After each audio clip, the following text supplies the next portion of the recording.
आज का हमारा विषय है उदासीनता। उदासीनता हृदय का ऐसा भाव है जहां हमें किसी बात में रुचि नहीं रहती, हम कोई कार्य करने के लिए उत्साहित नहीं होते। उदासीनता जब एक सीमा से बढ़ जाती है तो मन का रोग बन जाती है। मनुष्य जीवन से अधिक मृत्यु को पसंद करने लगता है। हम सब जीवन में कभी ना कभी उदासीनता का अनुभव अवश्य करते हैं। मन निराशा से भर जाता है और हम कार्य का त्याग कर बैठते हैं। अधिकतर हमारी उदासीनता कुछ समय के लिए ही होती है, इसलिए उससे होने वाली हानि को हम पहचान नहीं पाते। किंतु उदासीनता धीरे धीरे आदत का रूप धारण कर लेती है और हम बार बार उदासीनता के कारण हाथ में लिए कार्य अधूरे छोड़ देते हैं। क्या हमारे सबके साथ ऐसा नहीं होता? तो वास्तव में उदासीनता क्या है? इसका जन्म कहां से होता है? इससे छूटने का उपाय क्या है? उदासीनता वास्तव में मन की ऐसी स्थिति का नाम है जब हमें अपनी तकलीफों, अपनी कठिनाइयों का कारण बाहर दिखाई देता है। हम कहते हैं कि समाज बुरा है, नौकर या स्वामी गलत है, पति या पत्नी का बर्ताव अनुचित है, जीवन की परिस्थितियां प्रतिकूल है, वक्त हमारा साथ नहीं दे रहा, वगैरह वगैरह। और जब दुख का कारण बाहर होता है तो उसको बदलने का हमारे पास कोई मार्ग नहीं होता। क्या ये सत्य नहीं? हम समय को किस प्रकार बदल सकते हैं? परिस्थितियों में कैसे परिवर्तन ला सकते हैं हम?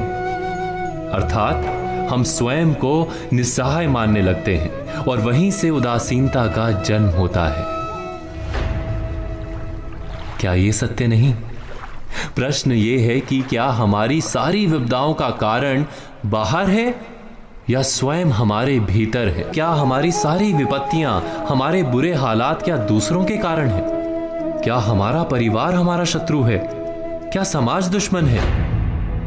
या हमारी परिस्थितियां हम स्वयं निर्मित करते हैं? विचार कीजिए, पतझड़ में पत्ते गिरा देने वाली ठंड क्या वृक्ष के साथ दुश्मनी कर रही है? नहीं, ऋतु चक्र तो अपना कार्य करता है। उसे पेड़ के साथ ना दुश्मनी है ना दोस्ती।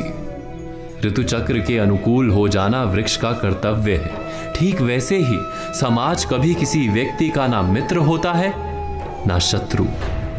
समाज को जिससे लाभ मिलता है, समाज उसका मित्र बन जाता है। अर्थात समाज प्रतिकूल तब बनता है जब हम समाज के प्रतिकूल बनते हैं। वैसा ही व्यक्तियों के बीच में भी होता है।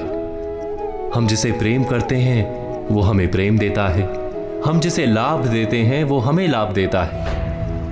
हमारे हालात बदलने के लिए हमें स्वयं अपने आप में परिवर्तन करना पड़ता है। इतना समझ लेने पर स्वयं में परिवर्तन करना कठिन नहीं। अर्थात जीवन में उदासीनता का कोई कारण ही नहीं, केवल अपने आप में परिवर्तन करना पर्याप्त है। अवश्य विचार कीजिएगा, चिंतन कीजिएगा, मनन कीजिएगा।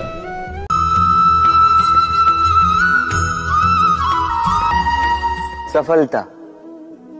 यदि आपको जीवन में सफलता प्राप्त करनी तो 100 लोग मिल जाएंगे आप जो 100 तरीके बताएंगे आपको सफलता प्राप्त करने के। घंटों तक परिश्रम, प्रयास, सहयोग, निश्चय इन विषयों पर भाषण देते रहेंगे। 100 तरीके के उदाहरण आपके सामने प्रस्तुत करेंगे। किंतु मेरा मानना ये कि क्यों ना हम उन बातों पर चर्चा करें जो व्यक्ति को असफल बनाती। केवल 2 बातें असफलता निश्चित करती। केवल 2 तरीके के लोग अधिकतर असफल होते। पहले वो जो सोचते बहुत हैं, करते कुछ नहीं, और दूसरे वो जो बहुत कुछ करते जाते हैं किंतु बिना कुछ सोचे समझे। सोच और कर्म, इनके मध्य में सामंजस्य अत्यंत आवश्यक है। यदि ये रखोगे तो जीवन में कभी असफल नहीं हो।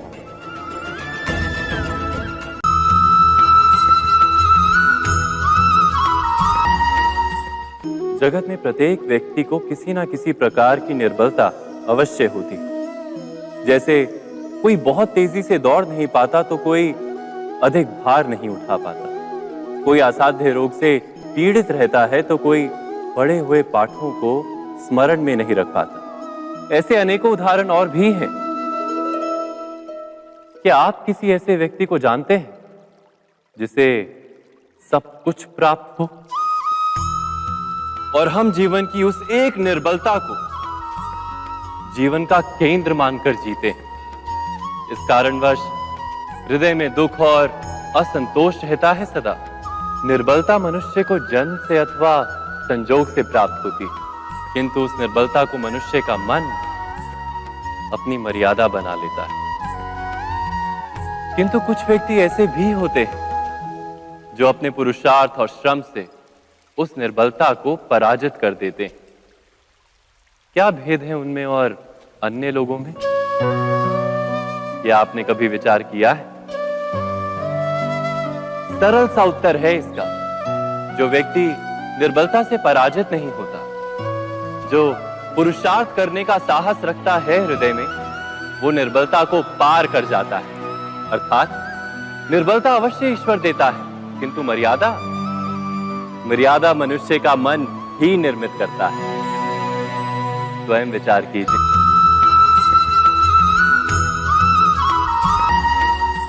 जब अपने किसी अच्छे कार्य के उत्तर में दुख प्राप्त होता है अथवा किसी को उसके दुष्ट कार्य में सुख मिलता है, तो मन अवश्य ये विचार करता है कि अच्छा कार्य करने का, धर्म के मार्ग पर चलने का तात्पर्य क्या है। पर दुष्ट आत्मा को क्या प्राप्त होता है ये भी देखिए। दुष्टता करने वाला हृदय सदा चंचल रहता है, अकुलाता रहता है। मन में सदा नए नए संघर्ष उत्पन्न होते हैं। अविश्वास उसे जीवन भर दौड़ाता है। क्या ये सुख? जबकि धर्म पे चलने वाला, अच्छा कार्य करने वाले, सच्चरित्र व्यक्ति का हृदय शांत रहता है। परिस्थितियां उसके जीवन के सुख में बाधा नहीं बनती। समाज में सम्मान और मन में संतोष रहता है सदा। अर्थात अच्छा बर्ताव भविष्य में किसी सुख का मार्ग नहीं, अच्छा बर्ताव स्वयं सुख, अथवा बुरा बर्ताव भविष्य में किसी दुख का मार्ग नहीं। अधर्म उसी क्षण दुख उत्पन्न करता है। धर्म से सुख नहीं, धर्म स्वयं सुख।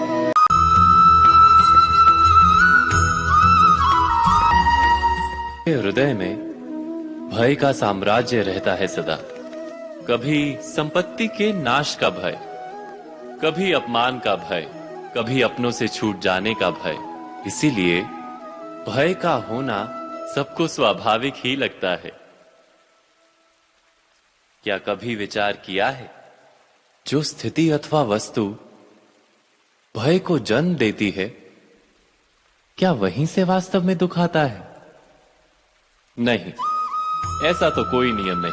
और सबका अनुभव तो ये बताता है कि भय धारण करने से भविष्य के दुख का निवारण नहीं होता। भय केवल आने वाले दुख की कल्पना मात्र ही है। वास्तविकता से इसका कोई संबंध नहीं है। तो क्या ये जानते हुए भी कि भय कुछ और नहीं, केवल कल्पना मात्र ही है, इससे मुक्त होकर निर्भय बन पाना क्या बहुत कठिन है? में प्रत्येक व्यक्ति को किसी ना किसी प्रकार की निर्बलता अवश्य होती है। जैसे कोई बहुत तेजी से दौड़ नहीं पाता तो कोई अधिक भार नहीं उठा पाता, कोई असाध्य रोग से पीड़ित रहता है तो कोई पढ़े हुए पाठों को स्मरण में नहीं रख पाता। ऐसे अनेकों उदाहरण और भी हैं। क्या आप किसी ऐसे व्यक्ति को जानते हैं जिसे सब कुछ प्राप्त हो और हम जीवन की उस एक निर्बलता को जीवन का केंद्र मानकर जीते हैं? इस कारणवश हृदय में दुख और असंतोष रहता है सदा। निर्बलता मनुष्य को जन्म से अथवा संजोग से प्राप्त होती है, किंतु उस निर्बलता को मनुष्य का मन अपनी मर्यादा बना लेता है। किंतु कुछ व्यक्ति ऐसे भी होते हैं जो अपने पुरुषार्थ और श्रम से उस निर्बलता को पराजित कर देते हैं। क्या भेद है उनमें और अन्य लोगों में? क्या आपने कभी विचार किया है? सरल सा उत्तर है इसका। जो व्यक्ति निर्बलता से पराजित नहीं होता, जो पुरुषार्थ करने का साहस रखता है हृदय में, वो निर्बलता को पार कर जाता है। अर्थात निर्बलता अवश्य ईश्वर देता है, किंतु मर्यादा मनुष्य का मन ही निर्मित करता है। स्वयं विचार कीजिए।